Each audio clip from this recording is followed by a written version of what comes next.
Let's go over the vertical compression test. The purpose of this test is to actually classify your posture. We do that by describing the position and angle of the rib cage relative to the pelvis. Before we begin, there's just a couple of terms you should know. We call this anterior and this posterior. Anterior describes the front of the body and posterior describes the back of the body.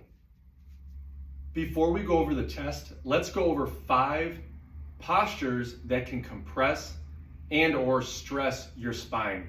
I recommend doing this barefoot so you could really feel the floor.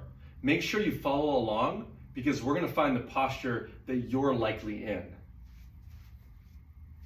So you can see here that I've marked my rib cage and my pelvis. The first posture we refer to as posterior and anterior. So my rib cage is posterior and it's tipped anterior. Another way to put that is my rib cage is back and tipped forward. That's the first compressive posture. A lot of times you hear this is referred to as sway back. The next posture is posterior, posterior, or my rib cage is back and it's tilted back as well, like so. The third posture is vertical posterior. My rib cage is directly on top of my pelvis, but it's extended backwards. The fourth posture is anterior posterior. You can see how the rib cage is anterior to the pelvis and it's tipped posteriorly. It's tipped backwards. And the fifth posture is anterior, anterior.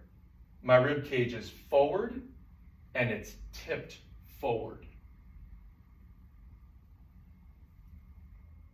Let's go through the vertical compression test. My friend Caesar here is going to basically be acting like gravity. He's going to push me down throughout all these 5 postures so you can see the effect. So the first posture, I'm going to go posterior at the rib cage and then tipped anterior. That's the sway back. Go ahead, Caesar.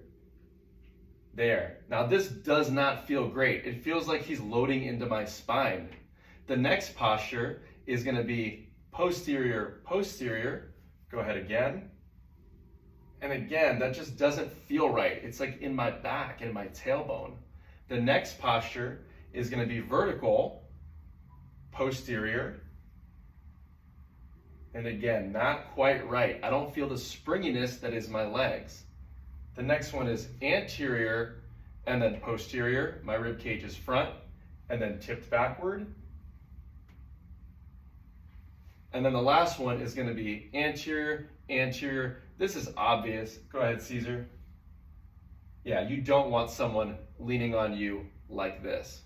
Which one is the optimal alignment? Well, you guessed it. It's vertical, vertical. It's my rib cage directly over my pelvis.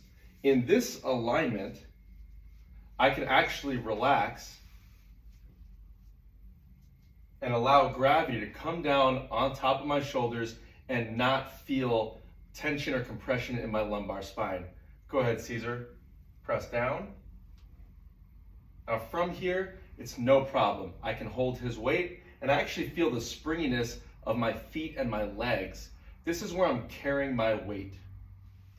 So grab a partner that you trust and make sure that they're not putting all their weight on you. They should be in a good posture, pushing down on you gently to help you with this. And if you don't have a partner, that's totally fine. Make sure you are barefoot and you're sideways in a mirror so you can see which angle and position you're in.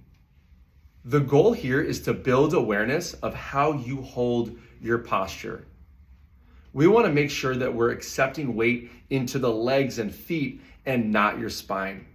Which posture are you?